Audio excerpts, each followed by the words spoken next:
Good evening. I'm just soaking up the symmetries. As Wade mentioned, we met at the Moth at the 2018 Grand Slam in Melbourne, where we were both laying out a story in a competition context.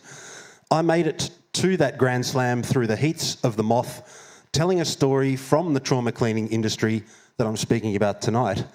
And I just realised when I came up to have a look at the stage and get a feel for this space, I realised I'm dressed like Fred Dagg, which is accidental but really cool because he is one of my literary and spoken word heroes.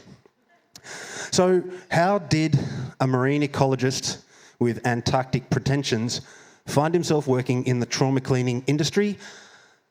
Short version, I was broke and I needed a job.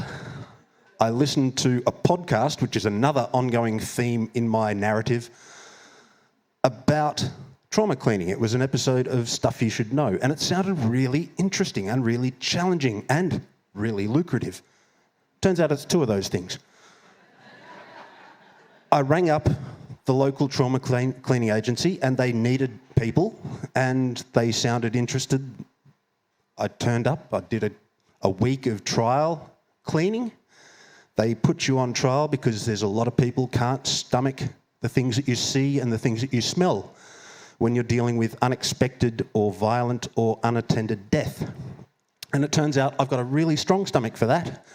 Can't take boats, which is unusual for marine scientists. I get very seasick.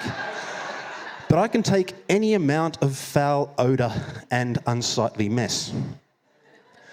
And my workmates very quickly realised that I had a background and skill set and mindset that could help them.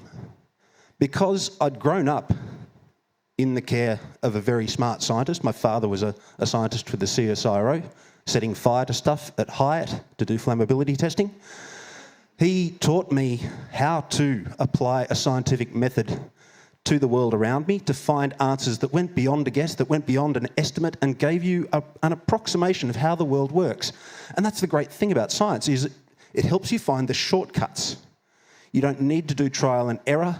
You don't need to take a guess because you've worked out a heuristic of how things are working. You can save time and energy and resources by using those answers to find the shortcuts to the goals that you want. And I started applying that to trauma cleaning. And for the most part, it's pretty straightforward stuff. We are made of meat. If you've had to clean up meat that has gone bad, you've got the basics. It's just on a slightly larger scale because you are made of a lot of meat. The trauma cleaning industry is fairly young. In fact, undertaking that goes beyond someone with a horse and a cart and a saw and a measuring tape is fairly young. It's only about 100 years since we stopped laying out and dressing and making a box for and digging a hole for our personal deceased. People realised there was money to be made, taking that responsibility away from other people, taking that emotional stress, really good coin, because people don't want to deal with death. And up until about 40 years ago, messy death, unattended death, where someone's died on their own. A couple of days pass, they go runny, they sink through the mattress and into the carpet. Part of the reason I don't have slides tonight is because of the privacy of the people whose lives my work touched, and partly because some of you have just enjoyed a very nice feed. Lost my train of thought. But the industry's young, that's it. It's only about 40 years ago in the United States, someone realised that you could make really good coin taking care of the physical side of trauma. You walk into someone's life on the worst day they've ever had, and you remove one element of that worst day, the most visceral element of that worst day, the physical mess. They are incredibly grateful, and they will pay you a lot of money, or pay my boss a lot of money. So it's only been around in Australia for about 30 years, and my boss was fairly early on the case in Melbourne. He was a former police officer, and he got called out to a lot of these situations and saw the people had no way to deal with it. They were just left with the mess. And so he started going back to these places on the side and offering to clean up for them. conflict of interest. He got kicked out of the police force for it, but he made a lot of really good money in the subsequent 30 odd years. So I came into the situation where he had learnt the trade mostly from going to conferences in the United States and learning at the feet of his predecessors. And he learnt it really well. He was really good at it, but he didn't fully understand what was going on. He would buy equipment based on the advertising brochures and set it to work, but he wouldn't fully understand what was going on. And the best example of that was he would buy an ozone generator to remove smells. And then he'd read some more literature and get really excited about a hydroxyl generator to remove smells. And two devices got to be better than one, so he'd set up the hydroxyl generator here and the ozone generator over there and turn them both on and leave for a couple of days, and he'd come back and they hadn't really done the job because he didn't realise that hydroxyl generators and ozone generators are fighting it out. So there's your ozone, there's your hydroxyl group. You start generating them in the same room. Instead of attacking the smell, they just join forces and make some hydrogen and oxygen. And if you introduce a match into that, you've got all sorts of excitement. But if you leave it for long enough, you just end up with water. So he was really frustrated that these devices weren't working. And I happened to come across this organic chemistry model set at a hoarder property that we cleared out. Quite often, when a hoarder dies, they die alone. It makes a big mess. My boss would come in, get contracted to clean up the mess, but he'd also make a deal with the next of kin to buy the chattels and then go through them, what could be cleaned up and sold on, he would sell on. What he didn't know about, I took home. But I actually applied this in teaching my colleagues who came from backgrounds in photography and panel beating and farming, the basics of organic chemistry, and that gave them insights into the messes that they were cleaning up. And one of the key things that you end up cleaning up is odours made by these. That is putrescine, and that is cadaverine. Slightly toxic, very toxic. You don't need to know which is which because they both smell so horrible, you'll never get them anywhere near your mouth. These are the things that make a corpse smell like a corpse. And no one likes that. So you end up spending a lot of time not only cleaning up the juice of a former human, but trying to deal with the volatilised gases that have come off them. And that's where the ozone is supposed to come in and the hydroxyl is supposed to come in. They're supposed to break those molecules apart so that they don't smell bad anymore. But there's other ways of approaching it. You can just remove the material that's been contaminated with the fluids. So quite often you're ripping up carpets, cutting out floor joists, digging earth out from beneath the house to just remove that material. You take it off to an incinerator, burn it at a couple of thousand degrees, problem solved. But sometimes it's structural components that have been contaminated, and then you just cover it in creosote, and that prevents those chemicals ever coming out and assailing your nostrils. You've got to deal with the smell of creosote, but that's far nicer. Lots of PPE. We were talking about viruses earlier, and PPE is uncomfortably hot, as most of you are probably recently aware, having worn masks for most of the last 12 months. If PPE was comfortable, we'd wear it all the time, but you end up wearing a lot of PPE because you're dealing with material that's carrying bacteria or viruses or fungus. Quite often you're dealing with fungus in wall cavities where raw sewage has moved across a floor and into the walls. Raw sewage doesn't look like you'd expect. If you gave me a cup of raw sewage and a cup of fresh water, I wouldn't know which one to drink. I'd have a Coke. But that's part of the problem, is that people don't recognise how dangerous it is because it looks innocuous. It doesn't look like you'd think raw sewage, a brown slurry that's got flies on it. It just looks like water. But it carries those pathogens and they end up in the walls and they breed in the walls and they can cause respiratory disease. So you end up tearing out a lot of material and taking it to the tip. You end up with a lot of stuff at the incinerator. Physics came into things a lot, mostly in the form of leverage. Archimedes once said, if you give me a long enough lever and a place to stand, I will move the world. And I would feel I was standing at his shoulder as we tore up carpets with a 3 metre long crowbar. It was like, me and Archimedes tearing up carpet. And so, you try and find fun where you can. But breaking up furniture that had to be put in a skip, quite often it was IKEA stuff, you just look at it and it falls apart. But you'd also have the occasional 1920s era piano, which is really solidly built, and that was quite entertaining, working out how to dispose of that particular piano. It had been impregnated with the worst chemical that we ever encounter. Can anyone imagine what's the worst thing that would ever occur in a domestic residence that you just cannot deal with? And it's cat piss. If someone's been living with more than 5 or 6 cats for any period of time and they haven't let the cats out, the cleansing power of fire is all that will save that property. We had places that we worked on for months. We brought materials in from the United States, special enzyme products that you would lay down on the floor and put special anaerobic matting over so that it could do its job, and you'd peel it up and it'd still smell of cat's piss. I learned a lot about people. I learned a lot about myself, both psychologically and emotionally in that job. I did it for 2.5 years. But I think it was worth it. I think the life lessons and the insights that I gained in that 2.5 years were really valuable to me. I made good friends that I'm still in touch with. I paid the bills. But I think the best thing about my experience in that job was the series of experiments I ran towards the end of my time in the industry.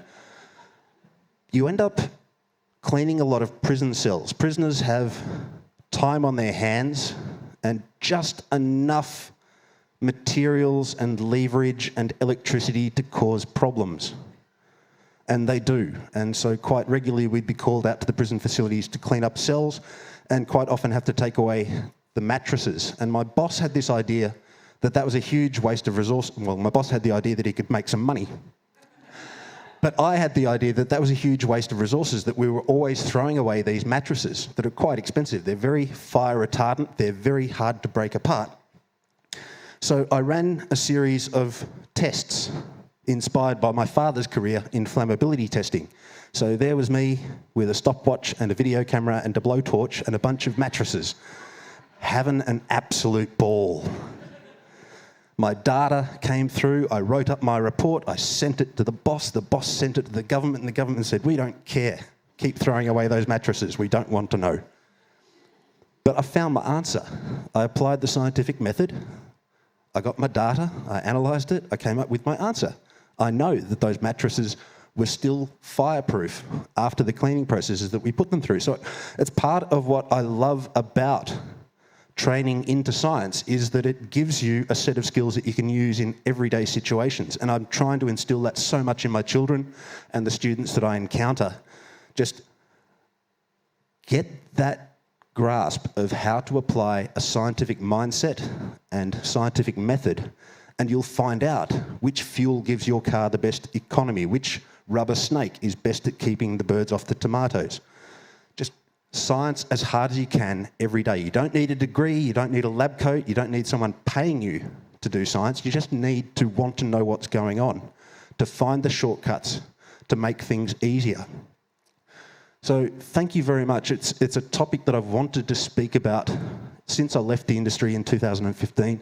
I think my final anecdote regards the 2014 Ebola outbreak. We were talking about viruses earlier, yes? Ebola is the one that scares the pants off me. When I read The Coming Plague and the Hot Zone in the 1990s, and they would talk about 4 different types of viruses. I don't know if that classification is still valid, but flu is class 1, runny nose, couple of weeks. AIDS is type 2, category 2, 5 to 10 years degradation of the immune system. Marburg type 3, weeping blood from the eyeballs. Ebola is type 4, spouting blood from the eyeballs. So I was really scared when in 2014 Ebola started breaking out around the world, and we thought we had cases in a Melbourne hospital, and the government turned to my boss and said, if this turns out to be Ebola, we want you to clean up the facilities, the vehicles, the operating theatres,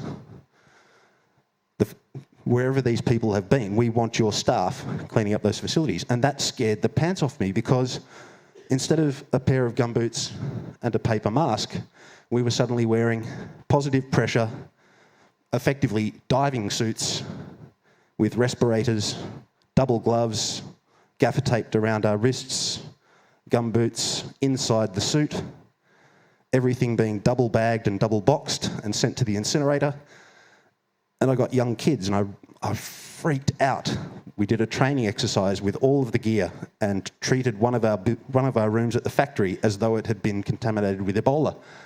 And I came out the other side confident that we were the team to do the job, but really, really hoping that we wouldn't have to, and we didn't, thankfully. But you know, if Ebola does kick off in Melbourne, there are people out there with the skills to keep it from spreading through cross-contamination of materials, at least.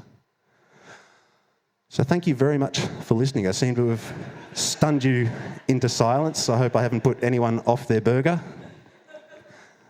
I don't know if we've got time for questions. Wade?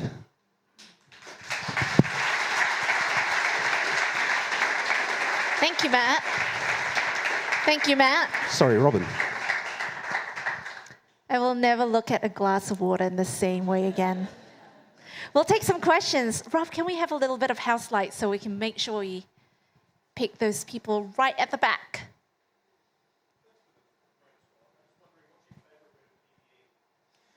Your favourite? My favourite piece of PPE. I think the gumboots.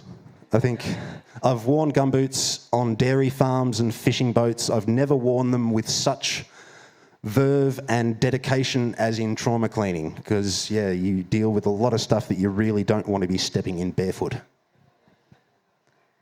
Another question? Over here?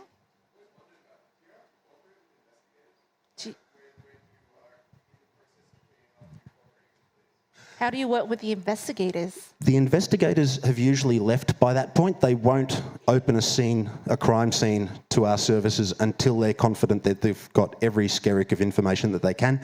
There's 2 occasions I can think of where we found extra stuff that they'd missed and then we passed on to them. But for the most part, they're really good at not letting us anywhere near the scene of the crime before they're finished with it. There was also one occasion where we think criminals had tried to circumvent that loop by getting in touch with us directly before criminal investigations had gotten to the scene of the crime, and we just, no thank you, no, and we told the police. Okay. All right, we'll take a question out here.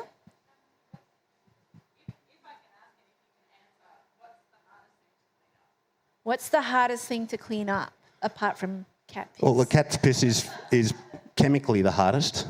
Emotionally, I had trouble with anything involving children, and there was an occasion that I cleaned up after a death from anorexia, and the entire house told a story that was just heartbreaking, and the magazines laying around that place with all of the super skinny models.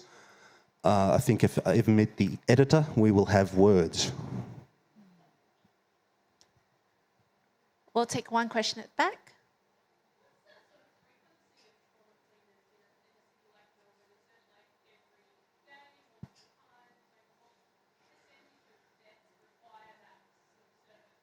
How many deaths require trauma cleaning? How often were you out in a job? There were days where we would sit at the factory with nothing to do and would just repair gear and stock the vans. There were days where we didn't have enough staff to cover everything that was going on. There are, I think, 4 full-time trauma cleaning businesses in Melbourne. Our business would have 3 or 4 decompositions to deal with per week, 2 or 3 murders or suicides to deal with per week. And we also had a contract with the rail system to clean up after suicides on the railway tracks. These are averages, but that averages out at 1 suicide on the railway tracks per week. That's a lot. Question out here? Do you feel like your sense of smell is more keen now, or How has trauma cleaning impacted your sense of smell? I think I had a huge advantage starting out in that my sense of smell has always been rubbish.